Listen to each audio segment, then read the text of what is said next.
Hello, my name is Christopher Renstrom. I'm the creator of rulingplanets.com and Christopher Renstrom Astrology. And this time, I want to welcome you to my October astrological forecast for 2025. On October 1st, Mercury forms a square to Jupiter. Impartiality and sentiment are in conflict when Mercury in Libra forms a square to Jupiter in Cancer.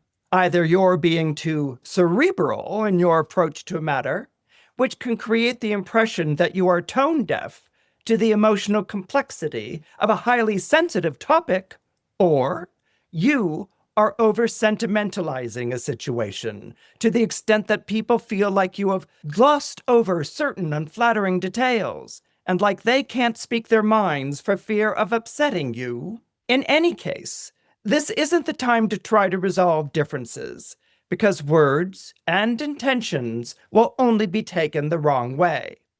It's best to leave things alone until both parties can have a conversation with the proper objectivity and respect that it deserves. Signs most affected are Gemini, Cancer, Virgo, Libra, Sagittarius, and Pisces. On October 6th, there will be a full moon in Aries. Things come to a boil when there's a full moon in Aries. That's because Aries is ruled by Mars, the action-packed planet. This can only mean that a crucial matter is quickly reaching the point of no return. If you like how developments are shaping up, then this is the time to put the pedal to the metal. You can't afford to be 1 foot in and 1 foot out. Aries energy demands your full throttle commitment. However, if you don't like how things are turning out, then you need to get out while the getting's good. Wait any longer and it will be too late. Signs most affected are Aries, Cancer, Libra, and Capricorn. On October 6th, Mercury enters the zodiac sign of Scorpio. It looks like you're dealing with a high-stakes situation that's teetering on the brink. This could pertain to a relationship, money, or a business association. It's clear that somebody didn't disclose the full truth. But what remains to be seen is the reason for why you were kept out of the loop.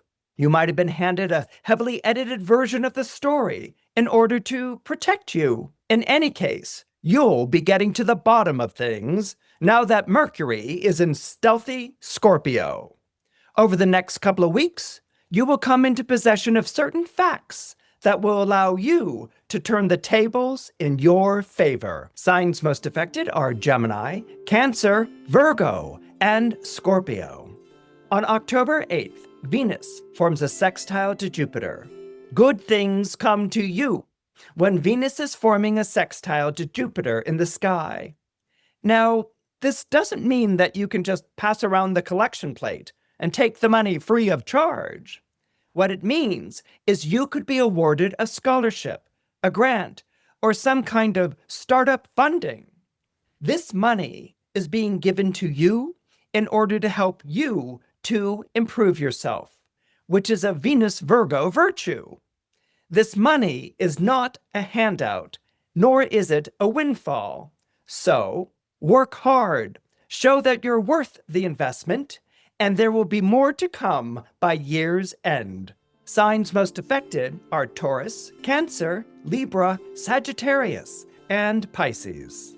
On October 11th, Venus forms an opposition to Saturn. Venus opposite Saturn is like the morning after, regardless of whether it's a one-night stand or a years-long relationship. That's because an opposition between the two is analogous to a low tide energy. The planets are as far away from each other as they can be on the zodiacal wheel.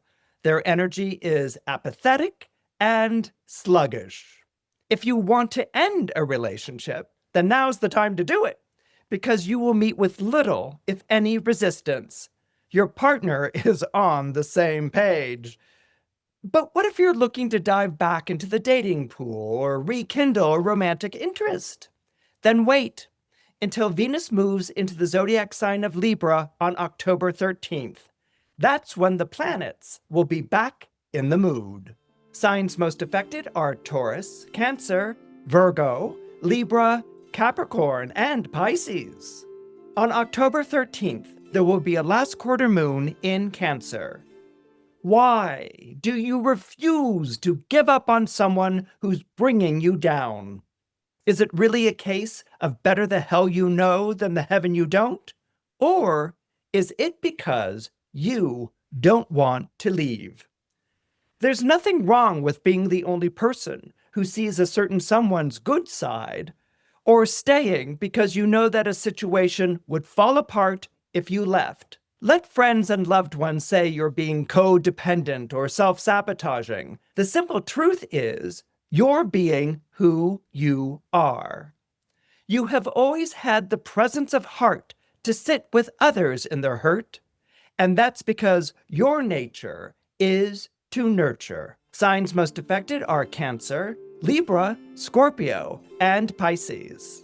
Another planetary aspect taking place on October 13th is Pluto coming out of retrograde.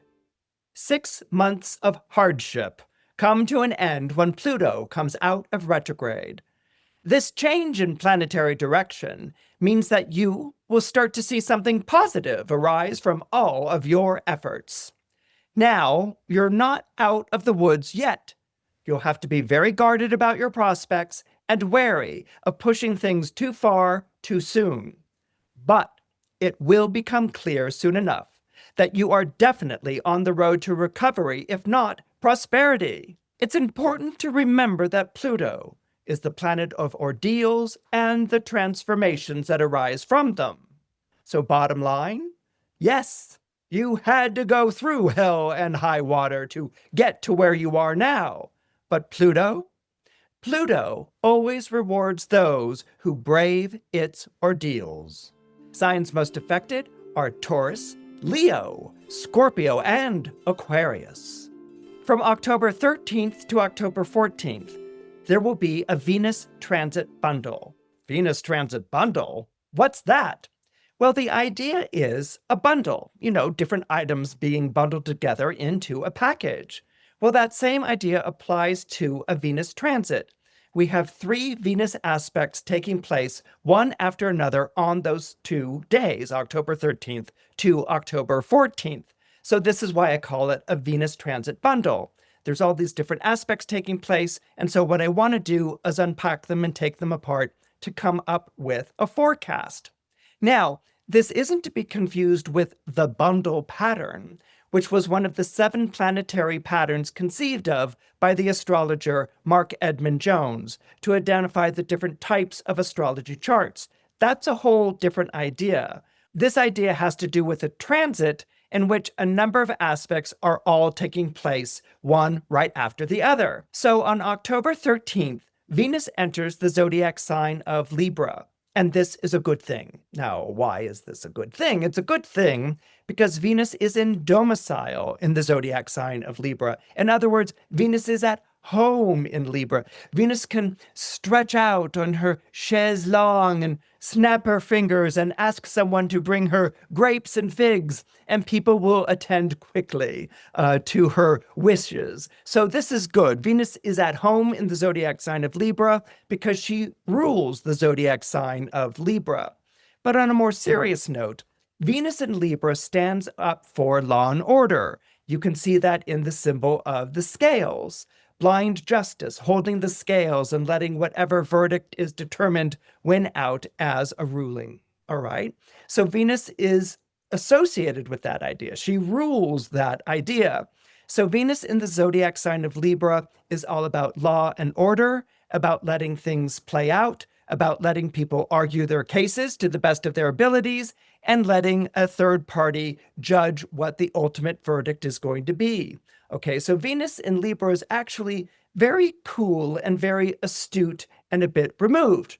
She believes in rules and laws, she believes in etiquette, and she believes in politeness and manners. Now, no sooner does Venus enter the zodiac sign of Libra then she forms an opposition to Neptune in the zodiac sign of Aries. An opposition between two planets is a polarizing energy.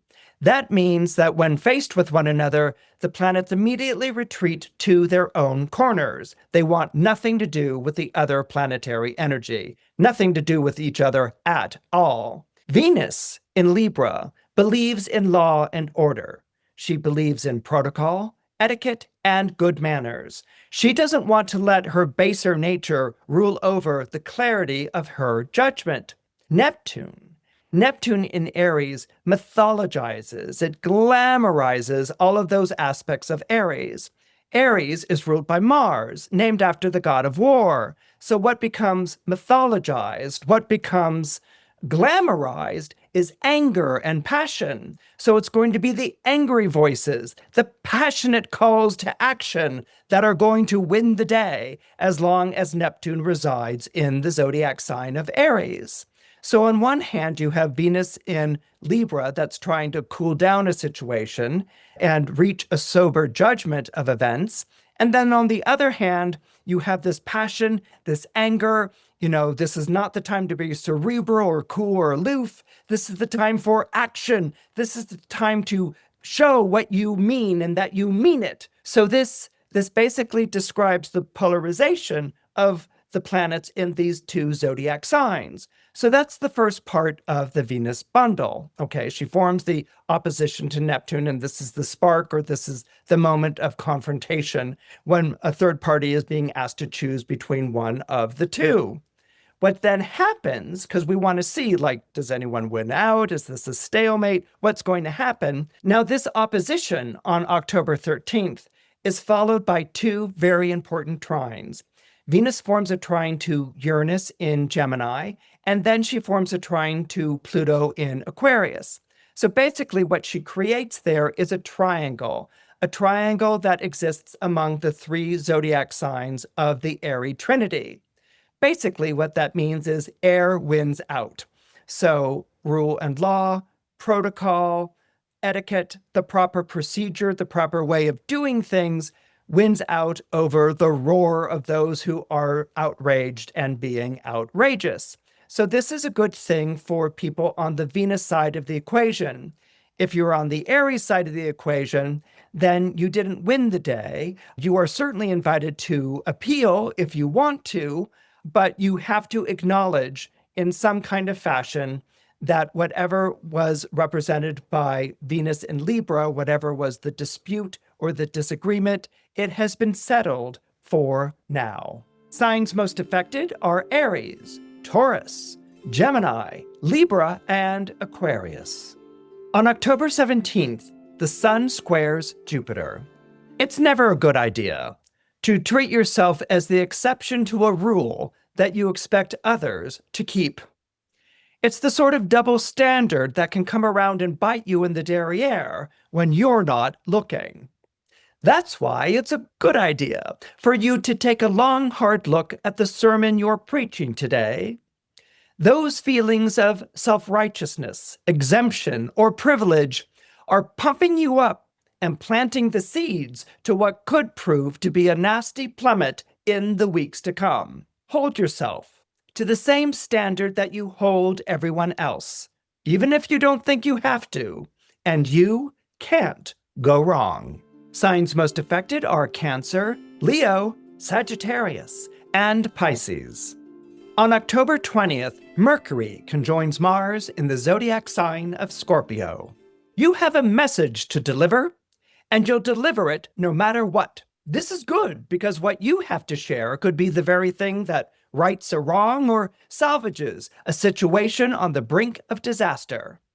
However, if you want to avoid the beat the messenger syndrome, that is, being blamed for being the bearer of bad news, then you will need to think about what you want to say and how you want to say it. Mercury tends to become alarmist and provocative when it gets around Mars, and that's because Mars likes to mix things up. So take the time to ask yourself, how would you want to receive this kind of information if positions were reversed? Take the time to think about that. because that thought will make a world of difference in the other party's reaction. Signs most affected are Aries, Gemini, Cancer, Virgo, and Scorpio. On October 21st, there will be a new moon in the zodiac sign of Libra. As you can tell, October so far is a month in which you're apt to feel like you're being pulled in all kinds of different directions, forced to make judgments or decisions that not everyone else is going to be happy with. So during this time of the new moon in Libra, this is a wonderful time to make an intention. Indeed, making an intention is something that people often do around the time of the new moon, just sort of clearing out the mental cache, focusing on one intention, and then sort of planting it there in your soul or out in the cosmos and seeing what will take root and grow. This actually comes from a tradition in farming, where farmers would plant by the dark of the moon, which was that period of time of the new moon, because it was believed that when you planted by the dark of the moon, instead of the seed beginning to sprout and grow up too early, planting by the dark of the moon actually allowed the seed to grow roots. The energy went down into its roots, or it went down into the tubers, or it went down into the bulb. So the idea was to sink the roots down into the soil during the dark of the moon so that there would be sustained growth when the moon continued through her lunar phases. So this is the same sort of idea that I want to share with you now. What is this intention? What would be a good Libran intention to plant right now? Well, one idea might be peace of mind. The other one might be peace, or at least good judgment. Libra is the zodiac sign of the scales. Of all the zodiac signs, only Libra is an inanimate object. It's an instrument. It's the scales themselves. These show up as the scales of justice, where a verdict is rendered and the wicked are punished and the good are rewarded. But this also shows up as scales that we use every day, like when we step on the scale to see how much we weigh, or we put fruits or vegetables into a scale and weigh them at the supermarket. The idea of weighing something to determine its value is also associated with Libra. So what you might want to do right now is, instead of letting yourself be pulled in all kinds of directions or trying to figure out what would be the best answer, the best decision to get people off your back or to make people happy, instead of doing that, what you might want to do is really focus on the impartiality of a scale and the peace that it brings. A scale will render the most truthful judgment. This is what scales do, and this is why civilizations trust them. So if you sort of visualize a scale and weighing in the balance the two options, the two choices, the one idea versus another sort of thing that's going on right now, and if you trust in what the scale renders as the judgment, and that might be an actual scale or it might be your own inner personal scale, if you trust in the verdict that it renders, right now you're planting the seed for that, but by the end of the lunar cycle, there will be a verdict that is rendered. If you trust with that, not only will you have peace in your life because you feel like you made the right decision, but you will also have peace of mind. Signs most affected are Gemini, Cancer, Libra, and Aquarius. On October 22nd, Neptune re-enters the zodiac sign of Pisces. Neptune, retrograde, has a hard time quitting things. Whether it's taking back someone you know is no good for you, or stopping by a bar on the way home from rehab to see if you're cured, Neptune retrograde just can't help revisiting a situation it was warned not to go near. So what does Neptune, retrograding back down into the zodiac sign of Pisces, do? Neptune, retrograding back down into Pisces, can bring a revival of all of the apocalyptic tendencies connected to this last sign of the zodiac, along with feelings of resignation and futility. You might even take up doom scrolling again. And Neptune retrograde can feel self-sabotaging, but it doesn't have to be. Mostly because Neptune retrogrades are more regressive than destructive. which is why you need to treat it like a swimmer caught in an undertow. Resist the impulse to struggle, because you'll only be pulled down deeper. What you want to do is relax. Center yourself. Think about something that makes you happy and breathe. The panic will pass, and you'll soon come bobbing back up to the surface. Neptune will be in Pisces until January 27th. Signs most affected are Gemini, Cancer, Virgo, Scorpio, and Pisces. Another planetary transit taking place on October 22nd is the Sun entering the zodiac sign of Scorpio. Scorpio is the zodiac sign most associated with the underworld. Part of this is because its modern ruler, Pluto, was named after the Roman god of the dead, and the other part is that Scorpio rules that time of year when the energy moves from the tops of trees down into their roots, down underground into their roots. And it's during this time that we see that the abundance of summer is replaced by the scarcity of autumn. Days are growing shorter and nights are growing cooler and crisper. It's also the period of time that's connected to Halloween. Now, my favorite image for Halloween has always been Walt Disney's Night on Bald Mountain from Disney's Fantasia. The piece of music was composed by Modest Mussorgsky.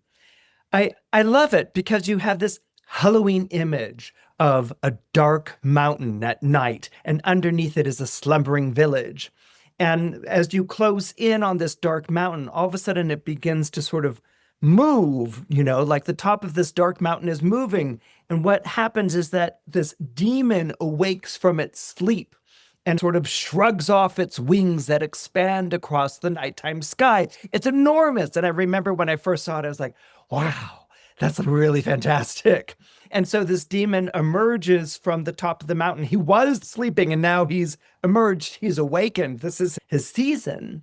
And what he does is that he looks down below him and he sees this like sleeping village. There's some lit windows, but pretty much the village is asleep. And what the demon does is that he gestures. He gestures down to the sleeping village below. And what happens is that the ghosts of the dead fly up from the bogs where they've been deposited and the graveyards where they've been buried. They fly up to answer his summons. And he summons these lost souls, and there are witches that fly through the air, and there are skeletons that are riding horses, and ghouls with glowing eyes, and harpies and skulls, and weird masks that fly at the camera. Well, they all come, they all answer his summons, and they form a whirlwind around him. They cycle around him like this supernatural cyclone. And then the earth splits open and flames come spewing out from underneath the earth. And these dark creatures, they throw themselves into the flames. And at first, they're transformed into 3 infernal maidens who are dancing in the fire. And then these maidens that are dancing in the fire are transformed into a pig, a wolf, and a goat. And these creatures are then in turn transformed into salamander-like beings. And you might be wondering, salamander-like beings? Well, salamanders were connected to the underworld. And salamanders, it was believed you could throw them into a fire and they would survive and live. So they were connected to the underworld, these dragon reptilian types of immortal creatures. And so these creatures are transformed into these sort of salamander-like beings who dance in the fire and then morph into blue humans with tails, and they all get together and dance in this fabulous mass rave. Okay, they're like clubbing, and they're dancing in the infernal flames of the underworld. And so this is going on, and everyone is celebrating, and it's fabulous and great. And then suddenly, the mood changes. The demon, which has been, sort of like hovering over everyone, suddenly, starts aback and recoils. And the creatures look up at him, and they also recoil. And what's happening is that you just see in the film this light infusion of the dawn. Dawn's early light is coming across the screen. And so the demon sort of, moves back and moves away from the light. And the ghosts and the spirits, give up their club dancing, their rave, and they return to their bogs and cemeteries where they've been buried. And even the demon returns to sleep atop the mountain. His night has passed and he's gone back to sleep. And what ends the piece is these church bells that you hear ringing from the town below. And then you look down at the bottom of the mountain, and townspeople are carrying candles and lanterns in the early morning hours just before dawn as they make their way to church. And so what this talked about basically was Halloween, which we know is followed by All Saints' Day on November 1st and All Souls' Day on November 2nd. The first day in the Catholic Church, All Saints' Day, commemorates saints who abide in heaven. And the second day, All Souls' Day, commemorates the souls of the deceased loved ones who abide in purgatory. They haven't made it to heaven yet, and they're sort of lingering, they're sort of languishing in purgatory. And they rely on us, the living, to remember them in our thoughts and to send our prayers and remembrances and fond memories so that they might enter heaven. And so this is how Night on Bald Mountain ends, and this is what it's talking about, this time of year that is so associated with Scorpio. But there's another version of Halloween that I love, just as much, actually. And this version is the Day of the Dead, which takes place over the same days in Mexico, where loved ones share a meal with departed relatives. Now, the first day, which starts at midnight of November 1st, is called Dia de los Angelitos, which means Day of the Little Angels. And this is where the spirits of deceased children are said to be reunited with their families. Now, families, during the 3 days of the dead, they'll set up altars with candles. And for the children, they'll set up altars with candles and toys and photographs of their departed children. And the names of each child are written on sugar skulls. And that's to attract the souls and to welcome them and to reunite them with their family. And on day 2, which starts at midnight on November 2nd, that's called Dia de los Difuntos. And this is the day when we celebrate the departed souls of adults. And, well, they celebrate it with lots of tequila, pan de muerto, which means bread of the dead, which is a sort of sweet bread. There's mezcal, which is a distilled alcoholic beverage made from a type of agave, I believe. There's pulque, and then there's jars of atole. And so what happens is that the town reminisce about the departed souls of the adult dead, and they dance to the village band, and it's this wonderful party. And finally, on day 3 of the Day of the Dead, which is Dia de los Muertos, the spirits of all the dead are celebrated. And people dress up with calavera, which is skeleton-painted faces, and they have parades with these amazing floats and sculptures that parade through the streets. And the families all go to the cemeteries to decorate the grave sites with marigolds, gifts, and sugar skulls with the departed names written on them. And marigolds, by the way, are the flowers of the dead. They're called Flor de Muerto. And that's because marigolds have vibrant colors and a very powerful scent, which attracts the spirits of the dead. And it's customary during this time to clean the gravestone and to restore the color of the stone itself. What I find fascinating about these two very different takes on the dead is that it pretty much resembles the two very different takes on Scorpios themselves. In the first one, we have this demonic night on Bald Mountain where people are gathered in the village below, and you can just imagine that no one's going to be out on the streets and the doors are barred. And this is the night when the dead come out and celebrate something infernal, something evil, something dark and insidious. And no Christian-fearing man or woman or child wants to be out on the streets. They're all huddled inside in the village waiting for this nefarious storm to pass. And so the idea is that the underworld is connected to everything that is lascivious and awful and decrepit, and you want to bar the doors and close the windows to that. And then after the fury has passed, because this time of Halloween is almost like a furious storm has passed, then you can come out and commemorate the dead in a more proper manner, which is to go to Mass with lanterns and candles and to say prayers and to sing songs.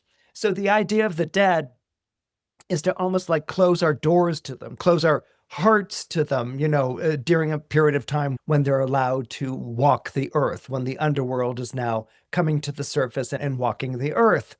And after that time has passed, they return. And so, life returns to normal.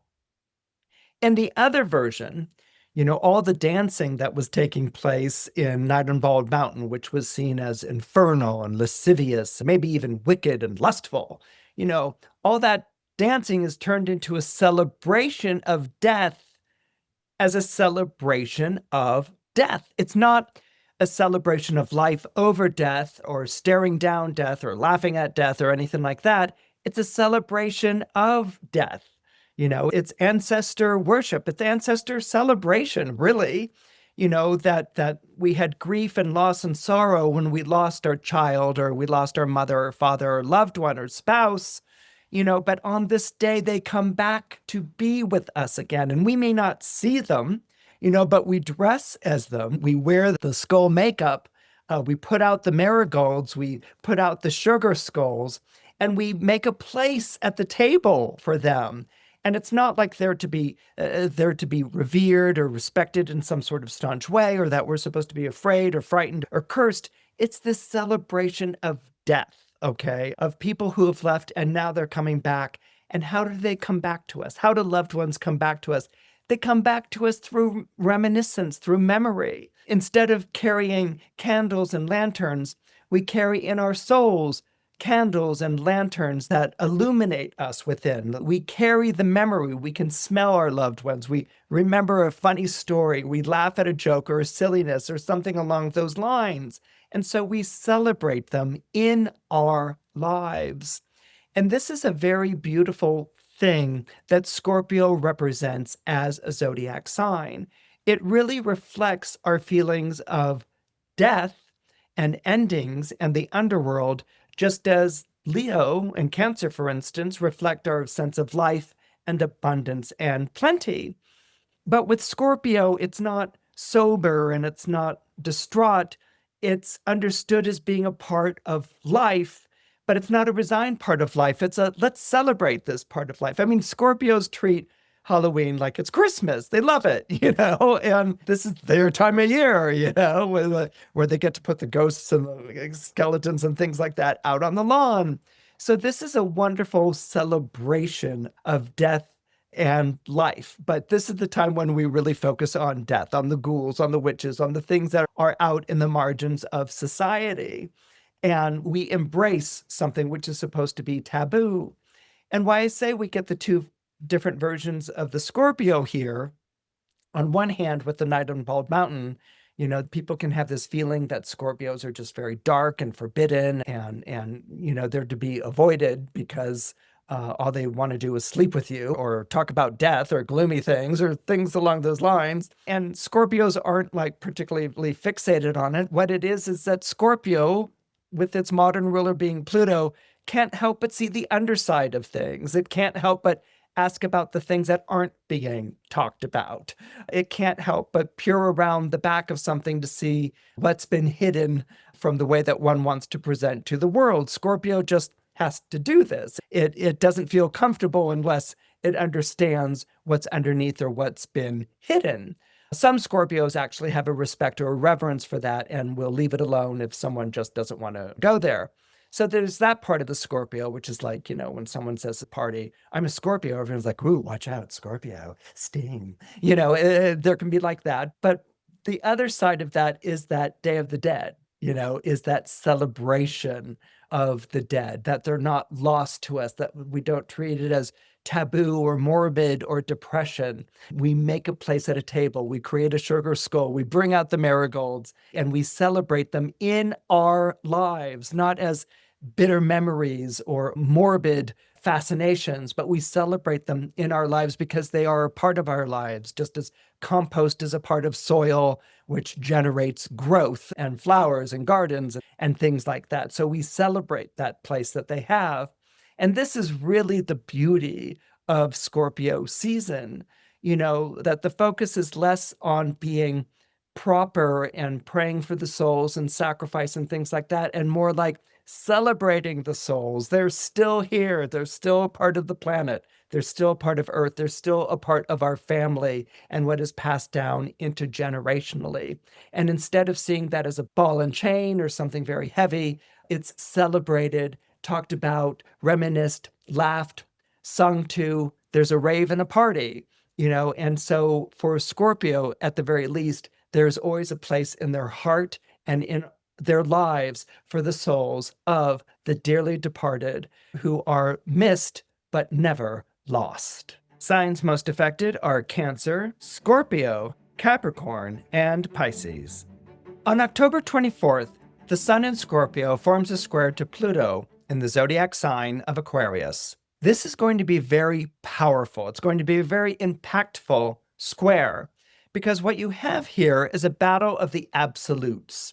Whenever you're dealing with fixed zodiac signs, and the fixed zodiac signs are Taurus, Leo, Scorpio, and Aquarius, you're dealing with an absolute. That is an absolute idea, an absolute approach, an absolute pursuit. It's not going to waver. It's not going to be detoured. It's not going to be stopped. Okay. It is fixed in its purpose and it becomes entrenched. All right. So let's say you've got an army that surrounded a castle and it wants to assault this castle. What the castle does is that they'll drain the moat, they'll lift the drawbridge, and they'll batten down the hatches and wait out the army. So the army is on the outside and it doesn't let anyone in or out of the castle, but the people in the castle have stores of food, they have supplies, they have a roof overhead and beds to call their own, and they're battening down the hatches. And the contest is who can outlast whom. All right. The armies don't have a castle. They don't have regular food that's been stored up. Let's say they surrounded this castle in late autumn. Well, that means that the snows are going to be coming soon, and they may not be able to camp out or to stake out this castle through the winter. And the people in the castle, of course, are hoping that they'll leave. And if the weather is really difficult and times are really tough, the army will retreat, it will leave, and it may go and try again. So this is basically the image or the idea that I want you to keep in mind with the Sun-Pluto square. There is something which is very solid. Let's say it's the castle. It's very solid and it can wait out anything that's going to oppress it. And then there's the army that has surrounded the castle and it's not going to give up either. So you have a standoff that's taking place with this Sun-Pluto square. Now, the Sun is in the zodiac sign of Scorpio. Now, Scorpio energy, or Scorpios, are always fascinated with what's not being talked about. Maybe because the subject is taboo, or there's a dirty secret, or someone's hiding something. And Scorpios kind of have a sixth sense for what's been excluded from the conversation, and they'll become very focused on that. That's the truth. In other words, if someone is withholding, if someone is covering up, if someone is changing the subject, okay, that means that they've got something to hide. And that thing that they're hiding is the truth. So this is Scorpio's idea of the truth. This is why Scorpios always want to be private eyes or detectives, people who are on the hunt for truth or clues or something along those lines. That people who take journeys down into the underworld, the parts of people's lives that they don't want to share with other people. This is emblematic of Scorpio's pursuit of the truth. It's usually something that's been covered up or hidden or is being lied about.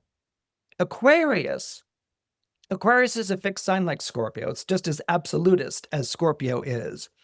And Aquarius's relationship to truth is eternal truths, okay, in the Plato sense, okay? In other words, it's we live according to our ideals. Remember that Aquarius's modern ruler is Uranus, which is named after the god of heaven, which is the vault of heaven, which is all the stars.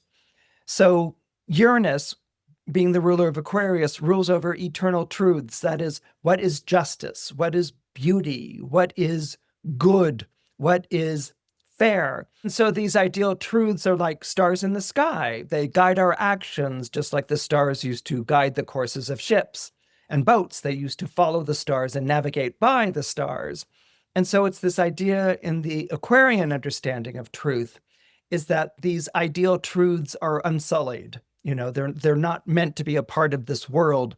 That's because their job is to inspire us, to get us to grow into being better people.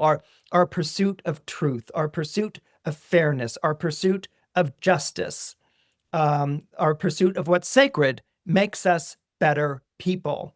So we don't bring the stars down to earth. We aspire, we follow the stars in their heavens. So Aquarius is about these eternal truths, which are kind of locked away from our grasp. And they're locked away like that because they're eternal. They can't be corrupted. They can't be destroyed. And they make us better people. The fairer we are in life, the better. The more just we are in life, the better. The more truth, the more beautiful, the more loving and giving. These are things that make us become better people. So Scorpio's indictment of that is, no one could possibly live up to that. That's completely ridiculous. And Aquarius's indictment of Scorpio is, if all you do is go through people's psychic garbage, go looking for their buried secrets or hidden truths, then you're going to have a naturally pessimistic view of the world. You're not going to see the world as aspiring to be something better. You're going to see the world as being foul and corrupt. And this is proof and evidence of it. And so I don't have to be a better person because everyone is, a dreadful person. So this is the argument. This is the argument that Aquarius and Scorpio often have. And so when you have this Sun-Pluto square, it's fascinating because it's not an equal square. I mean, both signs are equal in their fixity, Scorpio and Aquarius, but Pluto is the modern ruler of Scorpio. Okay, so Pluto in Aquarius, you want to see as that fort, as that castle. It cannot be opened. It's become entrenched. It's drained the moat. It's lifted the drawbridge. It's closed, circled the wagons and closed around itself. And it is completely defended against any sort of onslaught or attack or any sort of appeal or plea. Okay, so the Pluto in Aquarius is like this fortress of truth. This is the way things are going to be, and the Sun in Scorpio isn't buying it. The Sun in Scorpio isn't buying it at all. It's looking around for the things that aren't being talked about. It's looking for evidence through the cover-up, and it is confronting this Aquarian celestial castle, which is, what I say goes, and this is what's true. And it's confronting it with all the ugly truths and all the ugly secrets. So this is what the square is all about. Now, Pluto, being an Aquarius and the ruler of Scorpio, has the upper hand in this square, okay? It can supposedly outlast the Sun in Scorpio. The Sun in Scorpio has to genuflect to it. The Sun in Scorpio has to obey it because Pluto is the modern ruler of Scorpio. But because Pluto is the ruler of Scorpio, it keeps bringing back the army that surrounded the castle, okay? The more that it sort of asserts its authority, the more the Sun in Scorpio looks for dark secrets, buried truths, things that aren't being talked about, and it keeps hitting back with those things. And what can happen is that if there is anything about the Pluto and Aquarius's stance that is questionable, that has its hands dirty, that is guilty, this is going to come out, okay? And that's essentially how the square works. Square is a conflict. It's a combat, and it isn't always resolved. It's not always resolved in like one person leaves and they're the winner. What happens here, it's almost like Pluto, because it rules Scorpio, keeps bringing back the assault, the questions, the indictments, the dirty evidence, the secrets that aren't being talked about. And it's being made to admit, to see, to recognize. And so this is the conflict that's going on here. So how does it pertain to your regular life?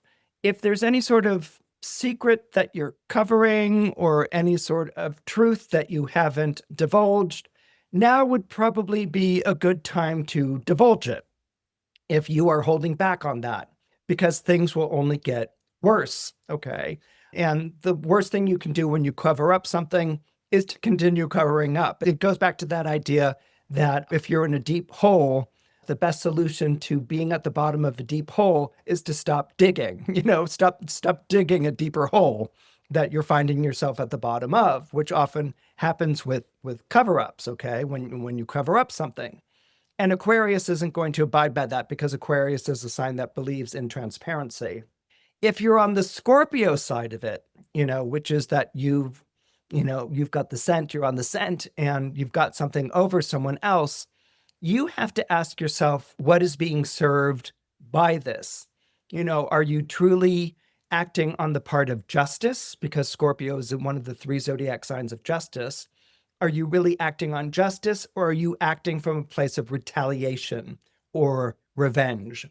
If you're acting from a place of retaliation or revenge, it's not going to go well.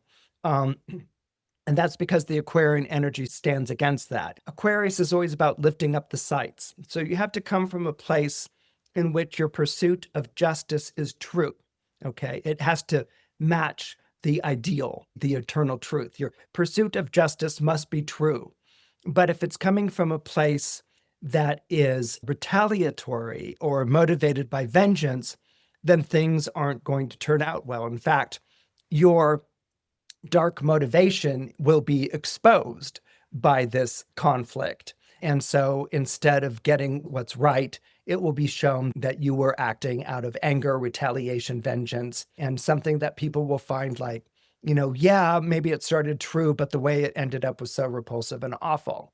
So this locking horns of energies, that's what's going on during this time. But there are questions to be asked if you fall on either side of this conflict. It's not about winning the conflict. It's really about what's coming out in the conflict and owing up to it. Signs most affected are Taurus, Leo, Scorpio, and Aquarius. From October 24th until October 25th, Mercury will create a grand water trine in the sky because it will be trining Jupiter in Cancer and then Saturn in the zodiac sign of Pisces. Mercury is often referred to as the guide. Mercury rules over the way that we think, it rules over messages and messaging, but it also rules over guidance. Sometimes that shows up as a mentor, or sometimes that shows up as a field guide who's showing you the sights. But Mercury also had another function, and his function was psychopompus, which meant guide of the souls. And so Mercury would show up at the time of death, and it would lead a soul from its body down into the underworld. With Mercury in the zodiac sign of Scorpio, Scorpio is one of 3 water signs, that's Cancer, Scorpio, Pisces, and during this period of time we will have a planet in each one of these signs. Jupiter is in Cancer, Mercury in Scorpio, and Saturn in Pisces. Mercury in this capacity of psychopompus is also the guide who's taking you into what could be treacherous or dangerous emotional terrain. Grand trine in water, water's the element of the emotions, of our feelings. And so this can be a place in your life in which there's been a lot of hurt feelings, there's been a lot of resentment, there's been a lot of repetition of patterns of behavior which have furthered or continued what was bad and only made it worse. Into this, Mercury in Scorpio appears. Now, what I'm going to share with you about Mercury in Scorpio comes from this episode that takes place in the Iliad. The Iliad is about the Trojan War. Helen is a beautiful princess who's abducted from her husband by Paris, who falls in love with her. They go to Troy, and the enraged husband, who's a Greek, calls all of his buddies together. They jump on ships, and they go and fight a 10-year war. Well, in this war, things get really, really nasty in the 10th year. There's a lot of slaughter, and there's a lot of massacre. And horrible, horrible things happen, just like horrible things happen in war. And during this period of time, you have Achilles, who's on the Greek side, who is their most celebrated warrior. He's a fighting machine. He's a death machine. He kills men in whole bunches. Other Greeks are going one-on-one with the swords and things like that. And Achilles is like taking out entire armies. He's kind of like the Hulk, okay, taking on the Trojans here. He's unstoppable. But there was a period of time where he was insulted. He was offended. His feelings were hurt. And Achilles left the war and went and sulked in his tent. And everyone came to say, Achilles, we need you. And he's like, I'm not going. I'm not going. You hurt my feelings and things like this. But it actually took on tragic scope because where the Greeks had their Hulk, where they had their powerhouse, now they didn't. And so they were getting slaughtered by the hundreds by the Trojans. And one of the people who was slaughtered was Patroclus, who was Achilles' best friend. Some people say Patroclus was Achilles' lover. And Patroclus was killed by Hector, who is the prince of Troy. His father's Priam. He's the king of Troy. And so Patroclus was killed by Hector. And Hector, yells his yell of victory and retreats to Troy. Troy's now doing very well, and the Greeks are kind of on the run. And so the Greeks go running to Achilles' tent again, where he's sulking. His feelings have been hurt. And they're like, please, please, Achilles, we're losing. And he's like, I'm not going to help you out. You hurt my feelings and you insulted my pride. And they're like, but Patroclus. And he's like, Patroclus? Patroclus has been killed, slain in battle by Hector, prince of Troy. And Achilles at that moment just goes completely berserk. He marches on out there. He sees Patroclus. He wails in grief. He buries his friend, his lover, and then he sets his eyes on Troy, and he goes after Troy.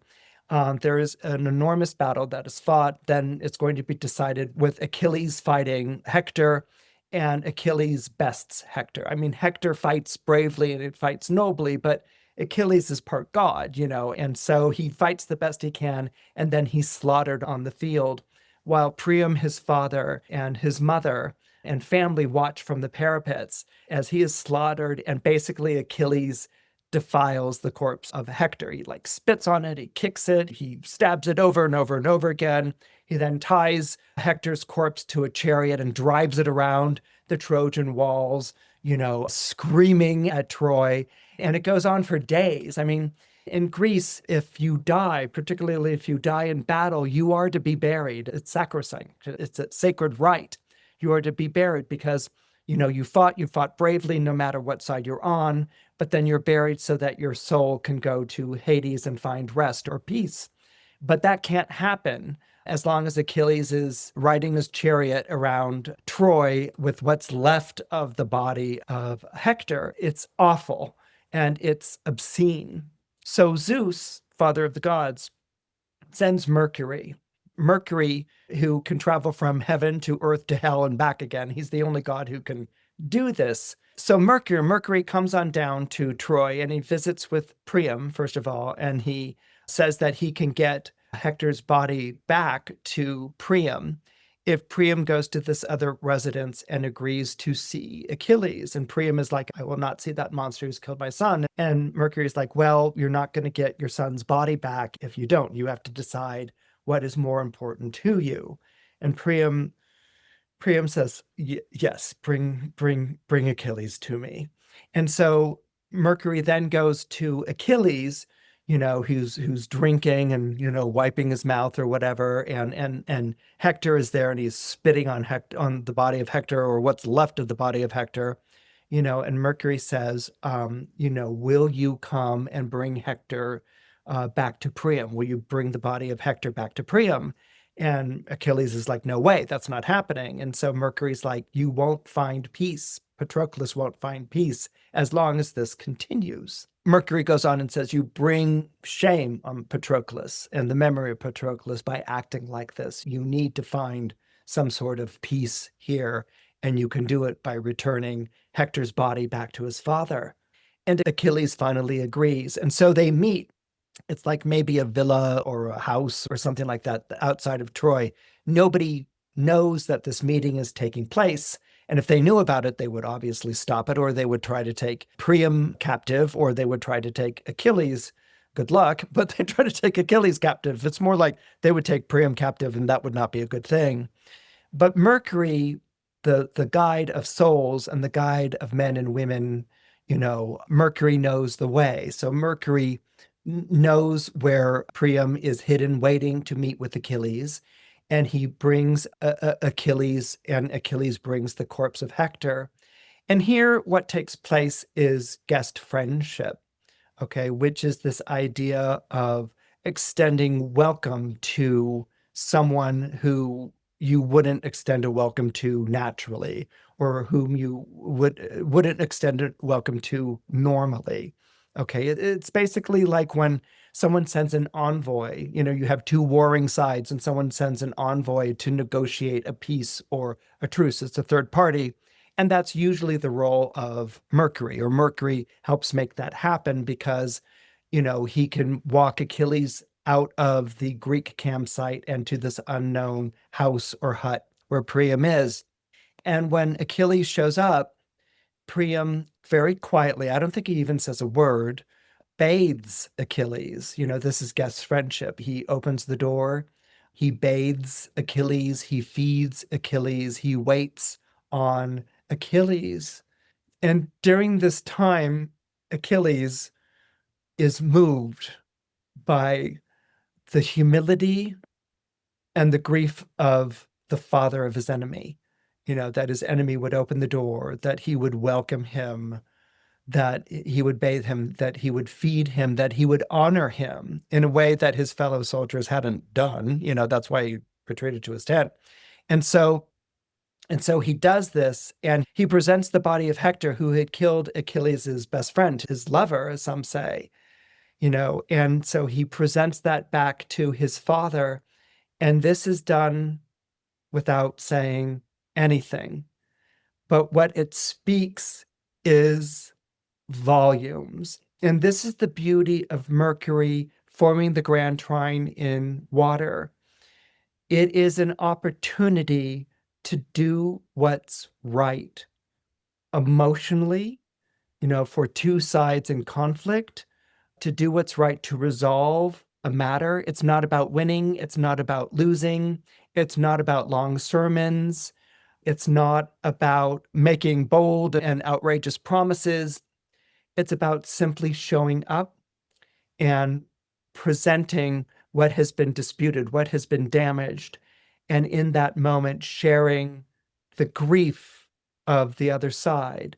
To Achilles, Hector was the killer of Patroclus, and now what's mangled and left, Achilles gives back to his father so his father can give him a proper burial, so that this is taken care of. Things are resolved for Priam. Priam has done right by his son.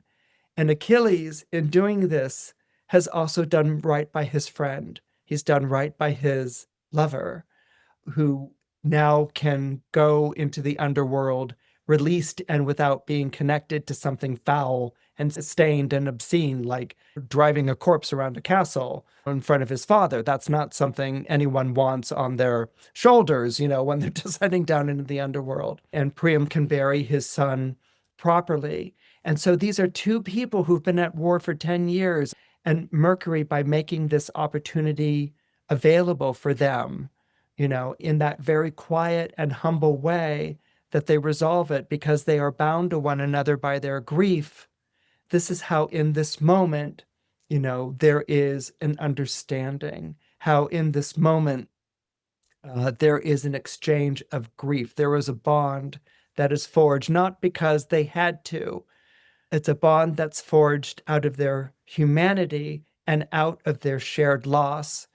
And so the same opportunity exists for you in whatever situation you may find yourself dealing with, in which there's a scorecard that can never be settled, in which both sides keep piling up their grievances. But there is this moment of shared grief, of shared loss, that can allow you to let go of those past grievances and angers and commiserate and to sit side by side and to form some kind of truce. Signs most affected are Gemini, Cancer, Virgo, Libra, Scorpio, and Pisces. From October 28th to October 29th, there will be a grand water trine, but this time, instead of Mercury traveling through the zodiac sign of Scorpio, it will be Mars traveling through the zodiac sign of Scorpio, forming a trine to Jupiter in the zodiac sign of Cancer, and Saturn in the zodiac sign of Pisces. This is going to be very powerful, but on a very deep and profound level. perhaps in a way that it's very hard to put words to it. Mars in Scorpio is such a complex placement. Oftentimes, Mars in Scorpio is seen as vengeance driven. It's eye for an eye, tooth for a tooth. It's very retaliatory. It's been hurt or harmed in some way, and so it wants to cause hurt and harm to someone else in the same like manner. And of course, this escalates hostilities on both sides. And this is oftentimes how Mars in Scorpio is understood. But there's more going on with Mars in Scorpio than just that. Scorpio is a water sign, and water rules over our emotions, not our passions. It rules over our sensitivity and not our bravado. It rules over a softness and not a hardness or a ruggedness. And this is why Mars resists being in Scorpio, although it is also the ruler of the zodiac sign of Scorpio. And this is how Mars kind of contributes to the demeanor of Scorpio. All water signs are deeply loving and deeply emotional. And remember, the water signs, being deeply emotional, are also the least likely to talk about or express their feelings. The feelings are simply felt. Indeed, water signs can sort of come across as brusque or rough in some way. We might even say they've got no feelings or emotions, but they do. They're very deep and they're very real, but they're not talked about because that indicates a kind of vulnerability. That indicates a kind of softness. Scorpio resists the flowing nature of water. Okay. Water's nature is to flow. It flows in a brook or a stream, or water's nature is to evaporate and go up into the sky where it gathers together as clouds and rains and returns to the earth again. So water's nature is fluid and it's changeable. Scorpio is a fixed sign. It resists the fluidity and it resists the changeable. So Mars, and again, Mars is the ruler of Scorpio. Mars wants to stay tough and it wants to stay focused on the task at hand, the contest that they want to win or the vendetta that they want to avenge. But the watery side of Scorpio is always like, can't you be empathetic? Can't you be compassionate? Can't you be merciful? So the water's always like, everyone gets hurt. The person who hurt you has been hurt in some way. Do you really want to continue that? Do you really want to visit on someone the hurt that they have visited on you? There's nothing to be gained from that. And it's the Mars that says, I will not be softened by this. I will not be softened by this. And Mars in Scorpio will say things like, I will not be softened by this because if I'm compassionate, then I'm letting someone who's guilty off the hook. I'm saying it's okay. I'm saying it's all right. And it's not all right. They should feel, there's a kind of dark empathy to the Mars in Scorpio. They should feel the anger and the anguish that I feel, and I'm the one who's going to visit it upon them, like whether they're empathetic or not, they'll know what it feels like after I'm done with them. So this is the way that Mars holds the focus. Mars in Scorpio is about keeping the anger and the outrage going despite the natural fluidity and compassion of water. So it's really at odds with itself. It's really battling itself because it's going to have times when it's like, everyone feels pain. Why should I inflict pain? That's a horrible thing. I hate to feel pain. Or I feel the pain or the sorrow of someone else. It's a water sign. It can't help but feel that. And where other planets and signs can turn off their emotions, Mars in Scorpio cannot. And so there's a kind of grit to its feeling of anger. And by staying angry, it stays purposeful and it stays focused. What happens during this time when Mars in Scorpio is forming a trine to Jupiter in Cancer? Mars rules Scorpio. It's in domicile in Scorpio. It's at home in Scorpio. Jupiter is exalted, meaning most celebrated in the zodiac sign of Cancer. So each of these planets are kind of sitting on their throne here, right? And then you have Saturn and Pisces. Now, Saturn may not rule Pisces, but Saturn has an affinity to Pisces because of Pisces' association with the 12th house. Indeed, Saturn takes its joy in the 12th house. So Saturn may not sit on a throne in Pisces, but it's comfortable in Pisces and it gets the Piscean temperament. The Mars in Scorpio wants to hold on to that anger. It wants to hold on to that outrage. But here it's meeting with, under the energies and the beams of this grand trine in water, it's meeting with the sympathy and the hospitality of Jupiter in Cancer. Jupiter in Cancer isn't going to try to talk you out of whatever grievance you're feeling. It's going to, like Priam did, open the door and make you feel welcome at home. It's going to bathe you. It's going to see to your needs. It's going to see, that you're all right and comfortable.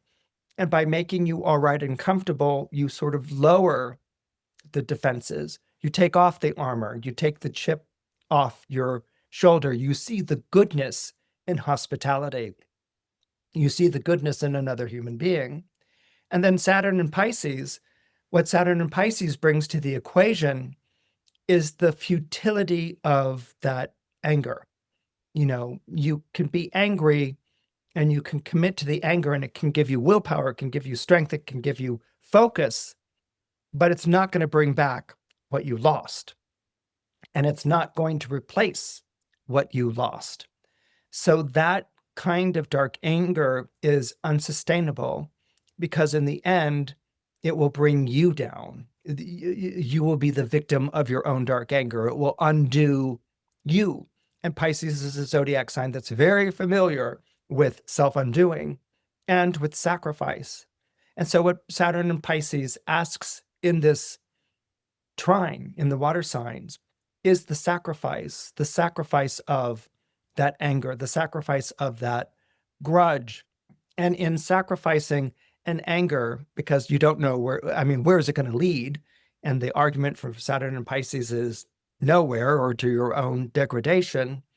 In the sacrifice of that anger that you feel is such a strength, in the sacrifice of that anger comes deliverance, okay? Comes a release from that. And you're not going to feel good. There's a part of you that may still feel like a culprit is getting away with something bad, but you're not carrying it anymore. It's not fueling your life anymore. It's not the only thing that you think of anymore. Yeah. There may not be justice for the other side. They may have gotten away with it, but at a certain point that becomes, so what? A sin or an anger or a grudge or a feud that's been passed down intergenerationally. Where does it result? It results in it repeating over and over and over again. We see that happening on the world stage today. So what can happen here in the grand trine in water is the letting go of that, the bathing away of that, the washing away of that, and leaving that behind by recognizing you've no place to go other than maybe the degradation of your own self. And so, as I said, this is something that's very profound, but it is also equally transformative. Signs most affected are Aries, Cancer, Scorpio, and Pisces. On October 29th, there will be a first quarter moon in Aquarius. This is the time to experiment with new ideas and fresh approaches. Clients, customers, and patrons are tired of the same old, and they long for something daringly different. On one hand, this gives you tremendous artistic freedom and license. However, it could also be quite saddening as you realize that they really don't know what they want, and they will keep on asking you to change this or change that. Now, you could keep on changing this or that forever, or you can take the initiative by moving ahead with your plans and your proposals instead of trying to figure out what theirs are. Do this, and everyone will be a lot happier. Signs most affected are Cancer, Scorpio, and Aquarius. If you enjoyed what you saw, please press the like button. It helps more than you know. If you could subscribe, that would be wonderful. I've had such a wonderful time visiting with you this week, and I can't wait to get together next time on Christopher Renstrom Astrology.